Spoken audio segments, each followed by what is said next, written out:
On a sweltering afternoon in Ouagadougou, the cameras rolled for what was supposed to be just another high-stakes political interview. Alan Diarra, a sharp-tongued journalist known for breaking egos on live television, leaned forward with the confidence of a man who had made a career from ambushing politicians. His target that day was none other than Captain Ibrahim Traoré, the young, unpolished leader of Burkina Faso, clad not in a tailored suit, but a plain military uniform, unguarded and alone. From the very first question, the tone was aggressive, even mocking. Alan questioned Traoré's legitimacy, his experience, his very right to lead a nation plagued by terrorism and poverty.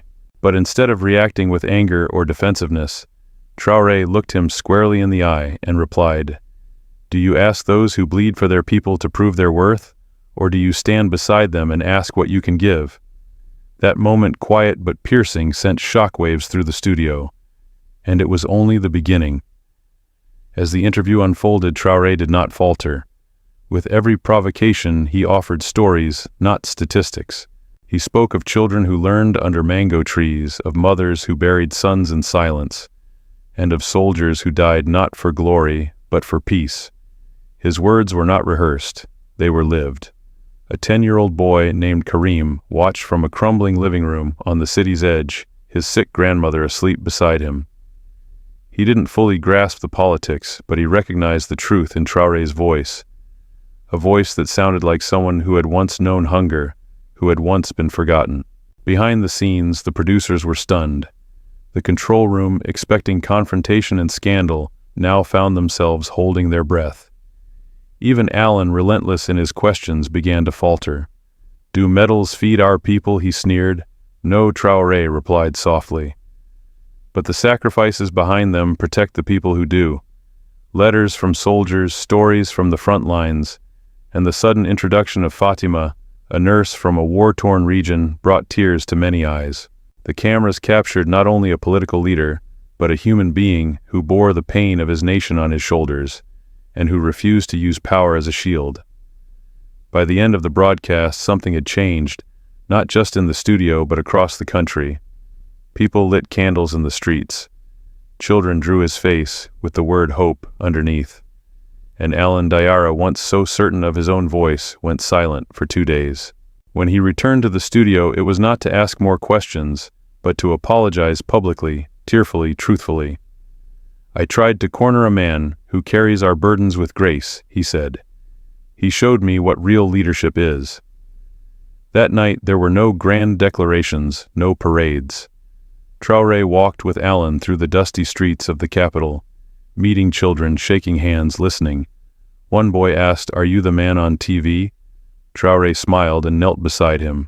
"I am," he said, "but more importantly, I am your servant."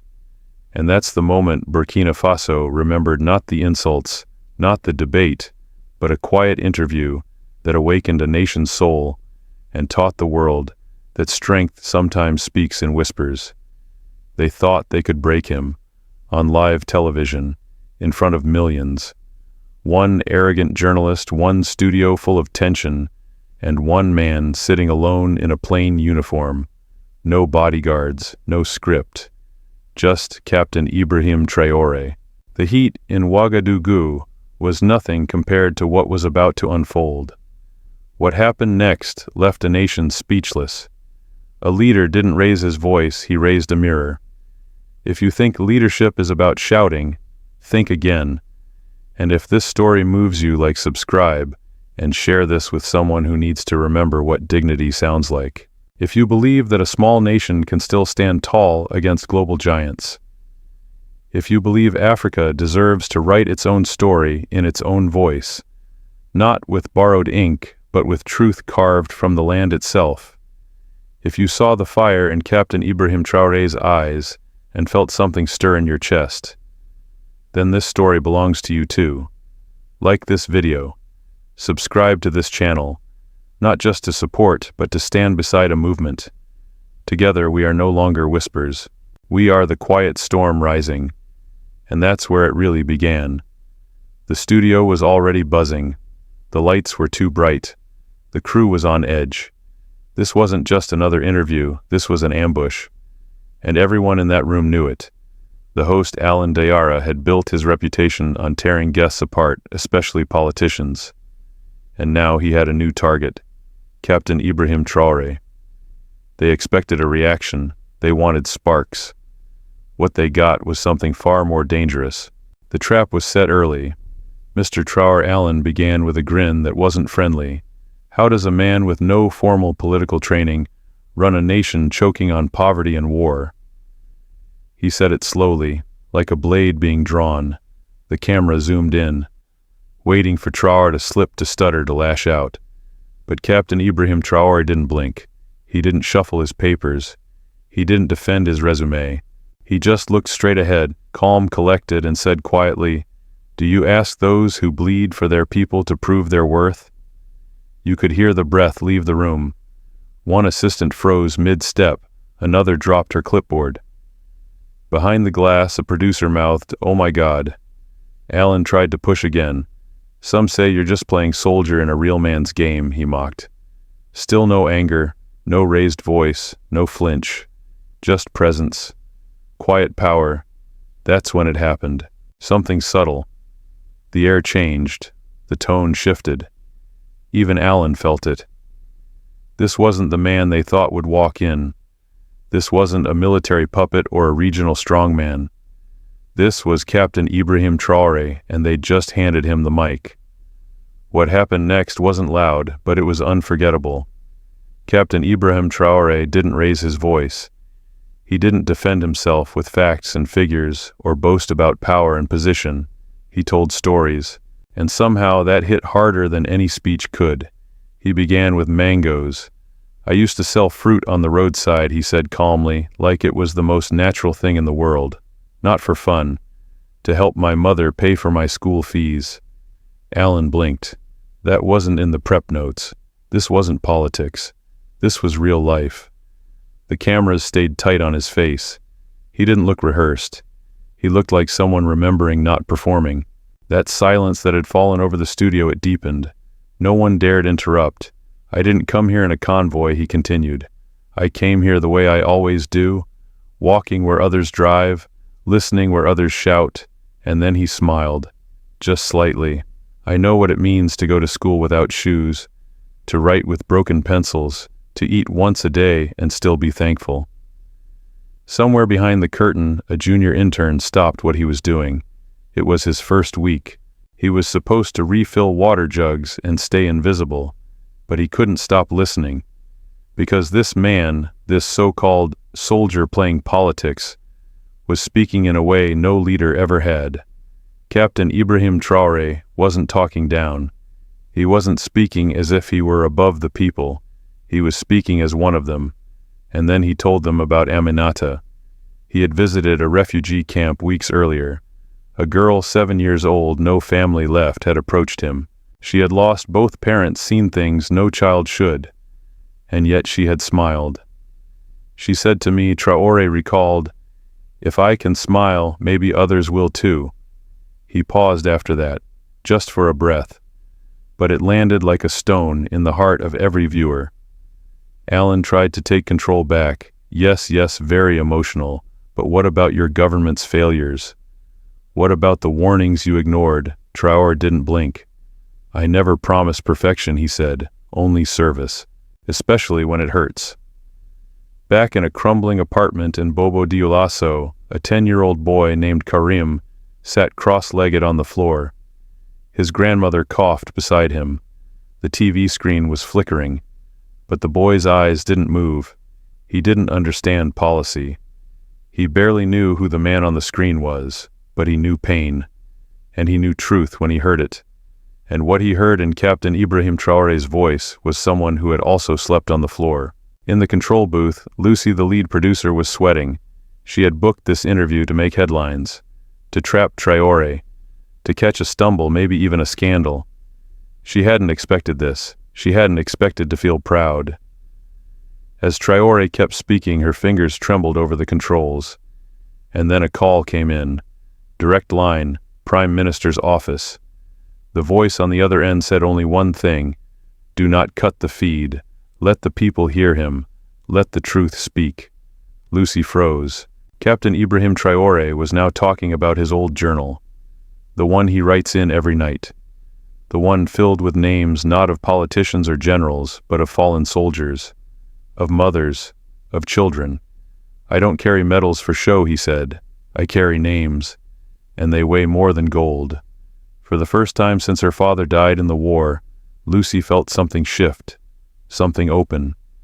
She didn't even realize she was crying, and neither did Alan. The journalist's hands had stopped moving. His famous smirk had vanished. The man across from him wasn't a warlord. He wasn't a PR product. He was a farmer's son, a child of the soil, a man who walked barefoot and still bore the calluses. And suddenly the audience in the studio started to clap, softly, gently, not out of excitement but respect. Captain Ibrahim Traoré didn't smile. He just bowed his head slightly, almost as if to say, "I am not above you. I am among you." That moment wasn't broadcast in high definition. It didn't have flashing graphics or dramatic music. But across homes, markets, tea shops, people leaned forward. Because for the first time in years, someone was leading without shouting, serving without ego, and speaking without fear. But the impact didn't stay in the studio. What Captain Ibrahim Traoré was doing with nothing more than his voice and his memory was unraveling something far greater than expected. This wasn't an interview anymore. It had become a mirror, and every person watching saw a piece of themselves in it. In the far north, in a cracked little home made of rusted tin, a woman called Keita sat cross-legged on a thin straw mat. Her hands shook. On the wall beside her, a photo of her son, a soldier, smiled from a worn wooden frame. He had died 3 years ago, killed by a roadside bomb. Since then, she'd stopped watching the news, stopped caring, stopped believing, but something made her turn on the television that day. Now she couldn't look away. As Captain Ibrahim Traoré spoke of sacrifice, of writing names in a journal, of meeting mothers with hollow eyes, Keita felt her throat tighten. "Power doesn't protect me from pain," he said. "It forces me to carry it." That was the moment she broke. Not out of grief, but relief. Finally, someone who didn't read from a script. Someone who didn't speak in polished lies. Back in the control room, Lucy's assistant turned from the monitors. "People are calling from Mali, from Ghana. Even France is airing clips," he said, barely keeping up. The phones wouldn't stop ringing. At the same time, a little boy named Karim, still seated in his dusty living room, clutched his torn notebook. He'd never seen a president speak like that. Not through slogans, not behind gold curtains, but simply, honestly, like a teacher who understood what it meant to be hungry and ignored. Karim didn't understand everything, but he understood this Captain Ibrahim Traoré was speaking for him. His grandmother, now asleep beside him, coughed gently in her sleep. The room was hot, the TV signal weak, but Karim's eyes stayed locked on the screen. And then, without realizing why, he started to draw. Just a pencil sketch, a square jaw, steady eyes, a line for the uniform. Beneath it he wrote one word: hope. Elsewhere in a tea shop near Kaya, an older man in a worn-out jacket lowered his radio. He looked at the younger men around him and said, "We used to have leaders who walked with us. I think we do again." People weren't just watching, they were remembering. And inside the studio, the place where this all began, even Alan Diarra was starting to feel it. His throat had gone dry. His cue cards were untouched. His famous rhythm had stalled. For the first time, he wasn't in control, and it showed. He leaned forward again, desperate now.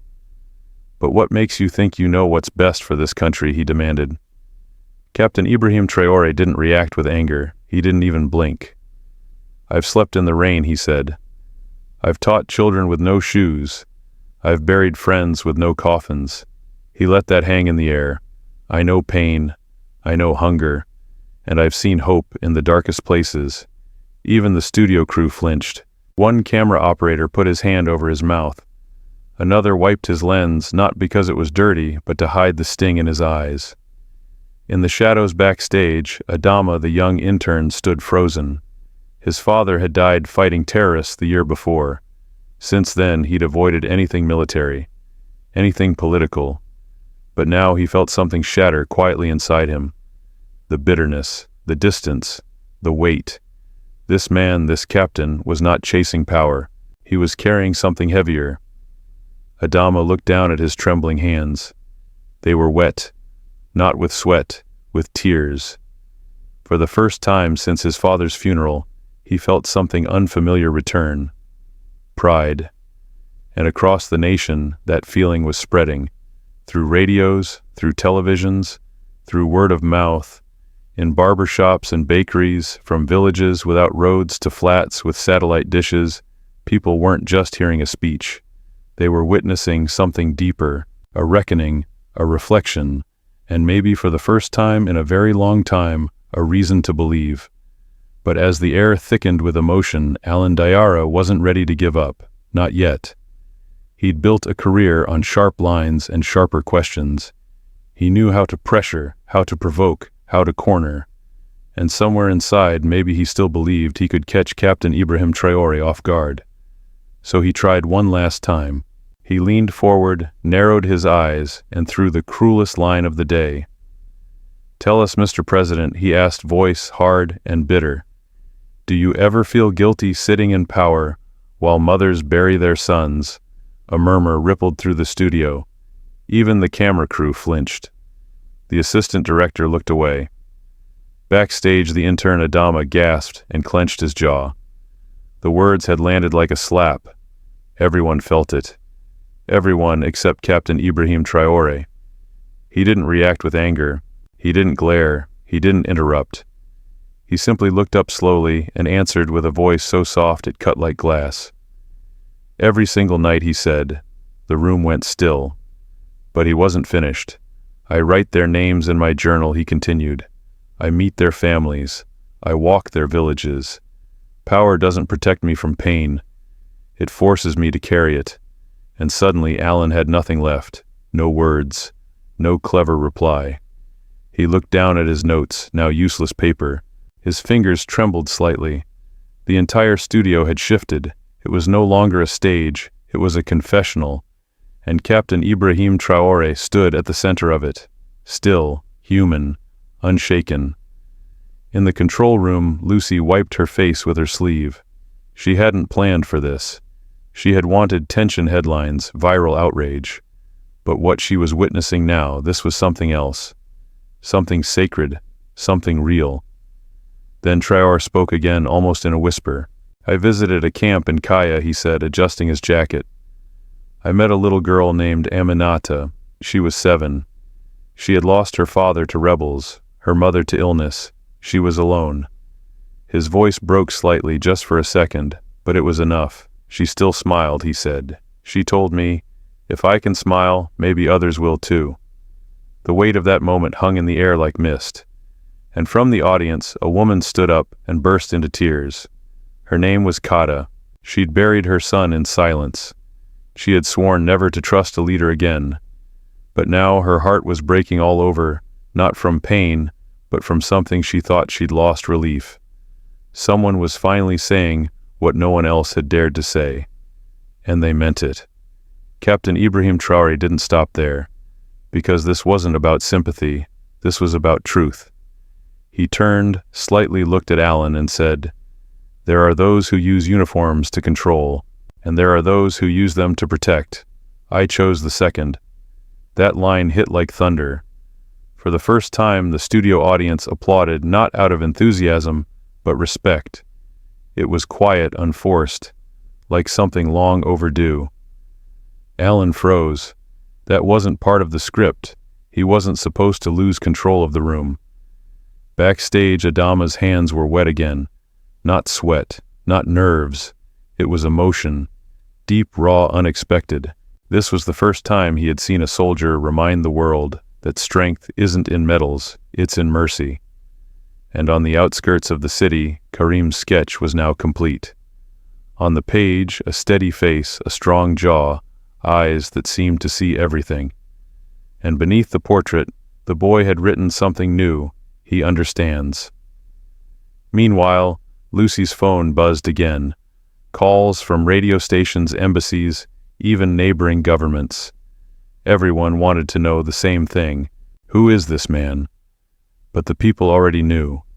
He was the boy who had walked to school barefoot. He was the captain who had chosen burden over comfort. He was the leader who could answer cruelty with calm. He was the reason people were lighting candles in the streets not to mourn, but to believe again. And when Alan finally spoke, his voice cracked. "Mr. President," he said softer now. What drives you to keep going?" Traore looked at the camera, not at Alan, and replied with only 6 words. "For those who no longer can. No speech, no slogan, just truth." And it broke the room. That's when Alan Diarra realized he had never been conducting an interview. He had been standing in front of a storm. Not a storm of rage, not of ego, but of dignity, of service, of something the world had almost forgotten, humility. And at the heart of it stood a man in a plain uniform carrying the weight of millions with quiet grace. Captain Ibrahim Traoré. And then something unexpected happened. The interview was over. The cameras had stopped rolling. The crew were silent. The control room sat frozen still, soaking in the weight of what had just unfolded. But outside, something was already beginning. It started quietly. No orders, no banners, no political party, just people. A young woman stepped out of her house in the Larley district. She didn't say a word. She lit a candle, placed it on her windowsill, and sat down. A neighbor saw her, did the same. 2 streets away, a group of teenagers walked out onto the road, phones in hand, replaying Traoré's words. By 9 p.m., the streets of Ouagadougou began to glow. Not with anger, not with fire, but with hope. Thousands had watched the broadcast, and now they were lighting candles. Some held them for the soldiers they'd lost, others for children without schools, but most held them for something they hadn't felt in years: belief. One man, an old baker who hadn't voted in a decade, told a passing journalist, "He didn't promise riches, he promised truth. That's enough for me." Across the capital, families stood together in silence. No chants, no speeches, just flames, just presence, just unity. And inside a small hospital on the city's edge, Fatima, the nurse from Fadangurma, placed her candle beneath a photo of Captain Sidbé, the soldier who once saved her clinic during a rebel attack. She whispered, "You would have followed this man too." Captain Ibrahim Traoré had done something few had achieved before him. He hadn't demanded loyalty. He had inspired it, and not with power, but with pain, with memory, with the quiet dignity of someone who had nothing left to prove except to the boy he used to be. Meanwhile, back at the television station, Alan Diarra sat alone. He didn't leave the studio after the interview. He didn't speak to the crew. He sat in the same chair, watching the replay on a small monitor. He paused the video at a single frame the moment Traoré looked straight into the lens and said, "I'm not acting. I'm remembering." Alan stared at that face, and he understood. He had tried to bring a man down, but had instead revealed a truth he could no longer deny. The next morning, Alan did the unthinkable. He requested airtime. The station hesitated. But when they looked into his eyes, they agreed. He returned to the same set. No suit, no makeup. Just a plain shirt, a shaken voice, and eyes that had seen something bigger than ratings. "I failed all of you," he began. "I tried to corner a man who has carried more than I've ever dared to touch. I used my voice to divide. But Captain Ibrahim Traoré reminded us all what real leadership looks like." And then, as if history was waiting to be rewritten, Traoré walked in. No entourage, no fanfare, just him. He placed a hand on Alan's shoulder. Not as a politician, not even as a president, but as a man. "This is how nations heal," he said. That same evening, he didn't attend a press conference or hold a cabinet meeting. He walked the streets. No security detail, no flashing lights, just Traoré and Alan, side by side. They passed through the Marché Rue de Wuko, through narrow alleyways, past street vendors who paused mid-sale to shake his hand. At one corner, a child ran up and shouted, "You're the man from the TV." Traoré knelt down and replied, "I am. But, more importantly, I'm your servant." The boy nodded, confused but smiling. A woman nearby whispered to her daughter, "That's how a leader walks." Later that moment, caught by a bystander's phone, was uploaded online. Within hours it had spread across Africa. No soundtrack, no editing, just Traoré